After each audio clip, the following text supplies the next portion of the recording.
everybody. Good morning and welcome back to another episode of The Proud Skill Worker. Today we have an opportunity to interview Jack Pierre, an electrical maintenance technician. We're going to jump right in, find out his story, and then jump into some of the questions that you guys have for him. And we're going to let him be the voice of the skilled worker. Jack, how are you today, buddy? Oh, I'm doing well, Michael. How are you? Good, good. I'm a little jealous. It looks like there's sun where you are and it's -10 where I am. So what's going on there, Jack? Where are you nowadays? I'm in DeLand, Florida. It's I'd say about 75. No, don't talk to me about that stuff, Jack. 75? That's Yeah, amazing. it's pretty nice. All right, buddy. So talk to me a little bit. How'd you get into skilled trades? How'd you end up in the skilled labor force? I started off with a job in Minnesota as an instrument tech, and before that, I was a production operator at a plastics facility, and I worked in Minnesota for about 11 months, and then I got an opportunity to learn instrumentation there, and that's actually the moment I found out that I wanted to be in maintenance. I like to fix things, work on things, and instruments are part of maintenance, and not just electrically but mechanically as well. So that's it. Kind of just brought everything that I've always wanted to do together. So you went from production into the maintenance and then into instrumentation, or instrumentation and then kind of tied your maintenance into that? I started off at a little plastic facility in Smitty's as a production plastics operator. I basically ran the machines that made plastic bottles, and I did pretty good at that, and I started working on my own machine. If something was out, I'd say, "Hey, what's going on? Why my machine's not working?" I'd start looking at it, and I'd jump right in and try to figure it out. And so the maintenance guys, they seen that there, and then they pulled me into maintenance. I worked there for a short time, and then I got the opportunity to go to Minnesota, and kind of a rare opportunity to go to Minnesota. I worked for a company called Southern Company. They were commissioning and starting up a power unit for a power plant in Mankato, Minnesota. So I got an opportunity to jump on with them on their commissioning team, and I learned a lot in Minnesota. But I wasn't sure about it when I was still in production and learning, how to fix my own machine. But when I got to Minnesota, started learning so many different things, it really opened my eyes up, and that's when I knew I wanted to be in maintenance. You just fell in love with maintenance once you started doing it, huh? Yeah. Good. So in all that transition, I mean, you went from plastics on a production line, and then kind of a production maintainer, and then into some maintenance, and then into a completely separate career field. Still doing maintenance, but in a very different world than what it sounds like an interior plastic injection mold plant would be. What's been your biggest challenge, Jack? Like, what's been the biggest challenge for you in your career in the beginning? The biggest challenge for me is probably learning, because I don't have any. I mean, I have college, but it's more. I went to college for criminal justice, so I didn't really learn any mechanical trade or anything like that. I mean, I've tinkered with small engines before, and I've worked on cars here and there with friends and family, but I've never really had any type of, I guess, professional education in the maintenance world at all. And so it was difficult for me to understand how things work by somebody just telling me what it is, like a contactor or a power supply, or a fuse box. I mean, yeah, that might seem simple enough to some people, but when you really start to dig into it and actually understand how all those components work without seeing it, you don't really know what it looks like. So seeing new things, learning what they do, what they are, yeah, I wouldn't say it's a challenge, but that's probably the hardest thing for me. I mean, moving around really isn't that hard for me right now. So from here, we just kind of jump into questions, Jack, and we ended up getting somewhere in the ballpark of 400 or 500 questions that were asked to us through our tool bag giveaway that we just did. We announced the winner of yesterday, so congratulations again to the winner of that. But we're going to jump right in, and this first question is kind of a two-parter from Francisco G. And so, first question he asks is, "How is my job actually making a difference?" So he wants to know, how am I making a difference? How do you feel that as a technician, as a maintenance guy? How do you really find the value in what you do? Yes, sir. Well, I believe everybody makes a difference, whether they want to or not. It depends on your choices of what difference that is. On a community standpoint, I make a difference where I'm at right now because of the products that I supply maintenance to. I perform maintenance on the machines that fill juice that serves the community in hospitals, schools, retirement homes, stores, etc. So, that's on a big picture of making a difference. But personally, I feel like I make a difference because, it's kind of hard to tell if you're making a difference sometimes. But It is. I believe if you have people that depend on you, and you wake up every day and you go to work, whether you want to or not, you're making a difference somewhere in their life. Whether it's your own family or somebody else's family, or even your coworkers. Because if you decide not to go in to work, you're not just affecting your own paycheck, you're affecting your coworkers as well. And that just kind of goes along the lines of caring for others. Mm-hmm. So you want to be dependable. It can show you that you're making a difference when you show up and people's like, all right, Jack's here, he's going to save the day. Or, Rick's here, he's going to save the day. I'm sorry, buddy Rick. Whoever it may be, they know that when they know that they have somebody to call on, and they're going to show up. No, I love it. I think that mindset, so that's not a mindset I've ever actually gotten into from a maintenance field, of what you talked about in the beginning of the community and the impact you're having on people. It'd be really easy to convince yourself, I'm working in a juice facility and that's what matters. But the way you look at it is, I'm working in a juice facility to provide juice to all of these communities and all these people. It's if you get so narrow in what you're doing in your view that you forget about the positive, you could for sure kind of feel like it doesn't matter because you're fixing the same machines over and over again. But at the end, I'm fixing this machine because look at all the back end value that it's providing for the community and for just everybody in it. That's an interesting thought process. And then even you hit on this as well. When you call in, it affects your paycheck, but then look at all these other people who are touched by those moments where you're not there to be the hero or they don't get to go home. It's super fascinating to see from the maintenance floor, hey, when somebody calls in, who does that really affect? Does it affect the people on the floor or the bottom line of the company, or really what's the impact? So that's right. Francisco follows this on and he goes, and what skills do I need to grow in order to feel like I'm making a difference? So what do you think the skills that someone needs to have to make that difference are?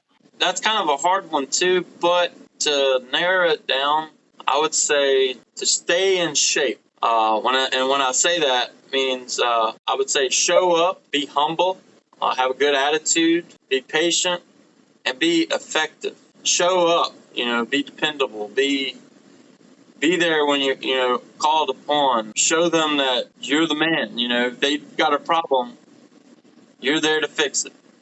Yep. Be humble, as in don't ever think that you're the top dog, you're the smartest one out there, because, none of us are. There's always room for improvement, always room to learn. If you're not learning, you're not living. Honestly, attitude, you got to have a good attitude. If you don't have a good attitude, things can go south real quick, and we all know that. You want to have whatever your attitude is. You always want to have a positive outcome. So there's always different reasons for someone's attitude to change, but be as positive as you can. Any negativity doesn't work for any work environment at all. Whether it's production, finance, maintenance, whatever you want, bankers. Any negative attitude doesn't really work in any field.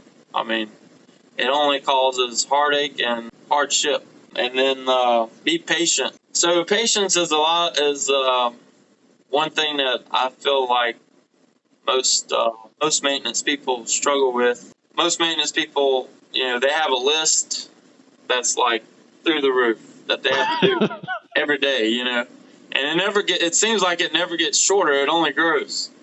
So, of course, when you get that call to go out and look at the equipment and try to fix the machine, you're already thinking about, oh my gosh, now I just got something else added to my plate. Mm-hmm. But be patient and see when you get there, see the problem for what it is. Don't be. Of course, you want to go ahead and take care of it and say, oh yeah, that's the problem right there, and fix it and walk away. But see the problem for what it is. Watch the machine run after you do the repair. Watch it run after you do the repair as well. Everything's squared away and you can go on with your list. And then the last one is be effective. Don't just show up with a good attitude. We just talked about. You want to make that difference.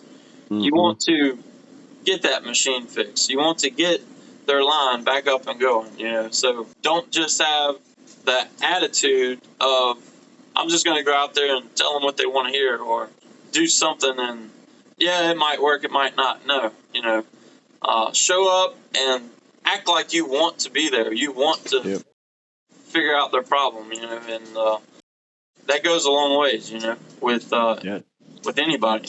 Yeah, that acronym S.H.A.P.E, I mean, that just blew my mind right now as we sit here, because those are all things that all of us struggle with at some point in our life, right? Yes. Like, show up, be humble, have a good attitude, be patient, be effective. Like, those are all things that any given day we could struggle with, but it's so simple when you boil it down. Like, hey, what are the 5 things I need to do to win at my job? Those 5 things, be in shape. That's great. I think that's a fun acronym. 1, especially for me, I'm going to steal it. 2, no, you can use it in any season of your life. It's not maintenance based. Like, you could teach this to your kids. You could use this in your own life, your finances. Like, it's such a simple thing that you can apply to every piece of your life, and you can share with others. So that's huge. And I think that, Francisco, if you're listening, I think that would be the thing to do is, okay, how do I get in shape? What's my thing? Like, where am I going to be, and which area do you need to struggle and grow in? Because we all do. So that's awesome. Thanks so much, Jack. I think next question here kind of comes from Timothy D. This is a tie-in a little bit to that question. And great job, Timothy, for this question is, how do you find a company that'll treat you like an individual and not a number, kind of just in the mill? Yeah, that's another tough question. It really is. As a company wants, most companies want more profit than cost or expense. It's just, and that's exactly what we want as well. We want to make more money and not do as much. I mean, honestly, that's how everybody works. When you're out there looking for a company, nowadays it's a little easier. It is. You can actually look up reviews on that company, mm-hmm. and real reviews from people that's worked there before. You can go to their website or maybe look up news articles for this company. Do a little research on it. Is the company growing, or does it put out an article at least once a year or 2 times a year? And is it expanding, or have you not heard of anything about this company since the day they started? They have a big blowout, a big ribbon cut, and then that's it. And it's been 15 years. It's like, where'd this company go on the map? In my opinion, I mean, this is just what I've seen. Most companies that you don't hear from, maybe they're not doing quite as well. I don't know. That's ask questions. Whether it's people that work there or people that know people that work there, ask as many questions as you can. Do as much research as you can. Real people reviews, networking. Build a network of people that are in the same field as you that work at numerous different companies. Even if it's like 2 or 3 people in your community, it's like if you work at a chocolate factory and you're a maintenance guy at a chocolate factory, and then you got another guy over here, he works at another factory, and then you got a third guy that works at another factory. If you know just one person that might know them, communicate. Get out your shell and ask them, hey, how is it over there? That way you can build a type of sense of what you should expect. Let's be for real, no company's the same, but that's a hard question. But all I can say to that is don't just be an employee somewhere. Be an asset. Be somebody that the company not necessarily doesn't want to lose, but they just want in general. They want that person. And honestly, hands down, Skill Work has done a phenomenal job with that. We're getting checked on every week. We're getting so much out of Skill Work. I mean, we have support when we're moving. We have people. Now we have a support team. It's a transition team, I believe. They're helping us, find places to go, telling us about the area we're going to. Honestly, the recruiters are just phenomenal. They lay everything out on the table. There's hardly any questions. Well, in my experience, there isn't been. There are a few questions, but they're answered immediately. It's like y'all already have a checklist waiting for me to ask. It's like, oh yeah, it's right there. And but it's not just that though. It's a real answer. Skill Work has done a phenomenal job with showing me that I'm important and that I matter, and y'all appreciate me. Back to that question, I'll finish that question with this. It's a two-way street. When you're working for somebody, you can't expect them to give you their best if you don't give them your best. And saying that you want to, like we said back in the staying in shape, you want to show up and be dependable. Show them that you want to be there. If you walk in every day dragging your head, dragging your feet, just another day at the office, they're going to be like, man, what's wrong with that guy? Does he not want to be here? And if you do your best, you should expect them to do their best for you. That's all I can say about that. I think one thing that people forget about this, and Jack, you hit on this a little bit in the two-way street part, is that interviews are two ways. So like when you're interviewing with a company, it's your responsibility to ask the questions that you want to know too. Like, hey, what's your culture like? Hey, how do you treat your employee? And if the people interviewing you struggle to answer the question, what's your culture like, or how are you? You have your answer. I'm going to be honest with you. That's right. If people struggle through that answer, you know it. And I don't mean to say anything bad about it, and I'm not going to, but if what matters to you most is being cared for and mattering, you have to ask, how do you treat your employees? That's right. And we all too often go into interviews, and everybody's guilty of this, and go, I don't have any questions. Thank you for your time, because we don't want to rattle the pot. We don't want to ruin an opportunity. Ask those questions that matter to you in those moments, so you don't end up in those situations like Jack, like you just described, of I'm going in, I don't really want to be here, I'm hanging my head, because it's hard to do your best and be your best at a place that's not best for you. And that's just the reality of it. I don't want to skip over this. I appreciate all of the great things, Jack, that you said about skill work, about the team that we have here, and about what we're able to provide you. Oh, absolutely. That's a huge testament to our on the floor team, our recruiter, our everybody. I appreciate all of those kind words. I know they do as well. It means a lot to us to be able to make an impact in people's lives, and it means a lot to us to actually hear people say, I love it there. So thank you. So I don't want to breeze past that and pretend like that's not something I Oh, heard. absolutely. Yes, that's I love hearing it. Um, and it ties into this next question. And this is more about this question is from Cambrin H. So this is, once you become a skilled worker, and not with skill work and necessarily, but a skilled worker, so someone in the field, what's a good way to maintain being successful? And you've kind of hit on this already in these other two questions, but I think what are two skills that you think you've had and you have that have been across all of the industries, whether it's production maintenance, plastics, the energy field, the startup? What's the skills that you have that you would tell every skill worker, this is what you need to maintain to be successful?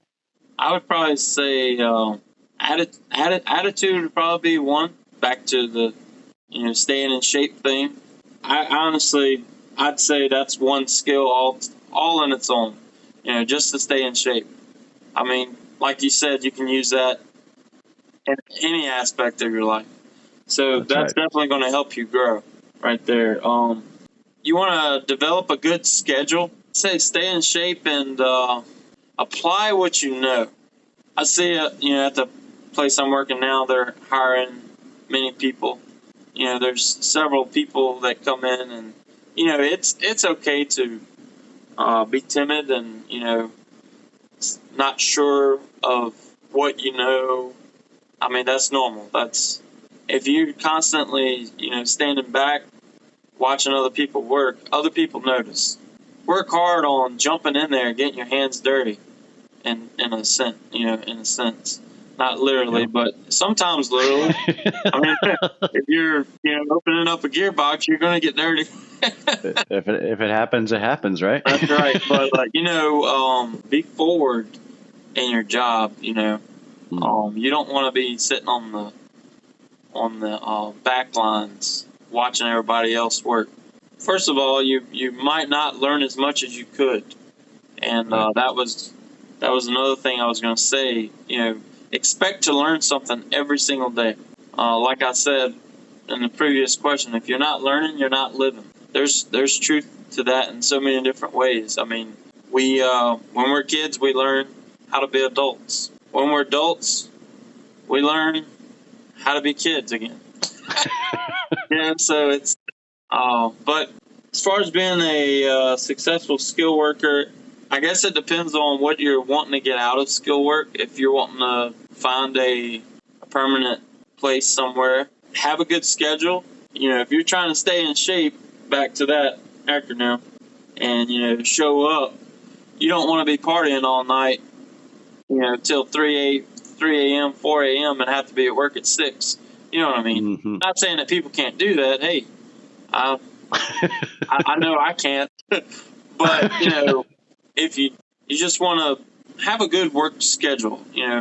and I know that that's not possible for some people. That's they're really short staffed.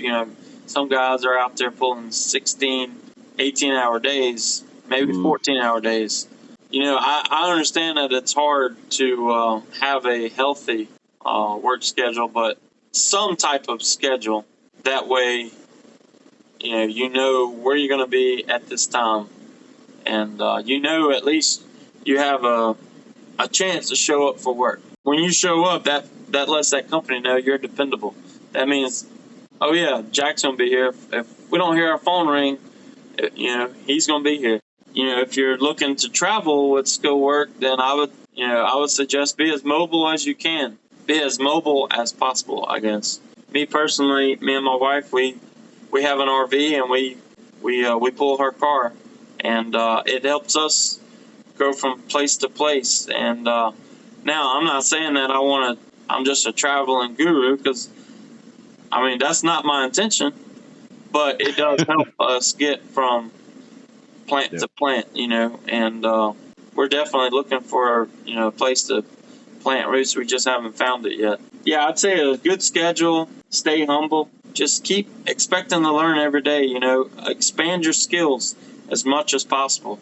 Because the more you know, the more you can teach somebody else. Absolutely. Yeah, I think that that's something people need to keep in mind too, is as we reach this age where the baby boomers are kind of phasing out of facilities and things like that, the next person in has to learn that and give that information away. So we have to take every opportunity we have to learn whatever it is and then give that away again. So being able to kind of reciprocate and compound and grow that value of the information is going to be huge, especially on maintenance floors and on the maintenance teams, because they're not going to be around forever. The people who have all the information.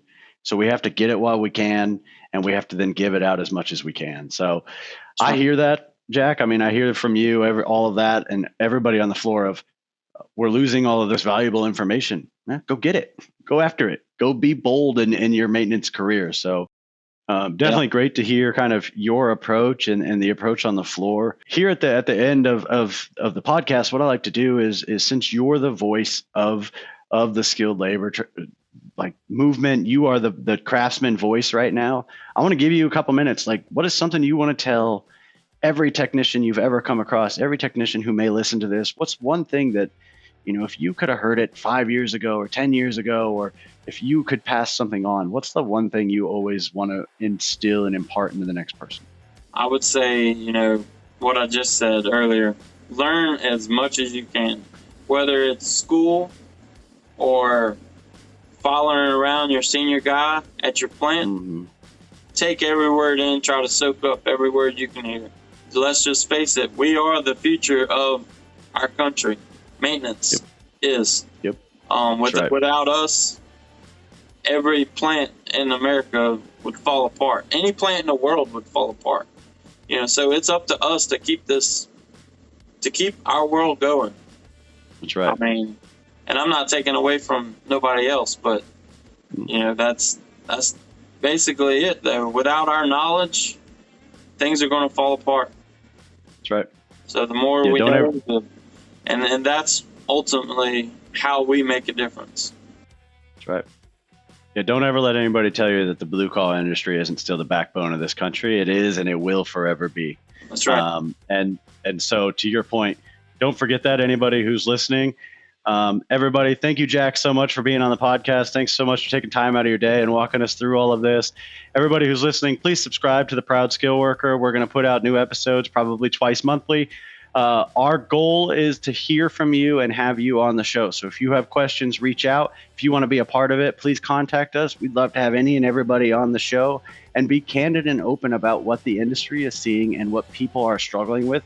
Because in order to fix a problem, we got to know a problem. You guys are in maintenance. You get it. Thanks so much, everybody, and appreciate your time.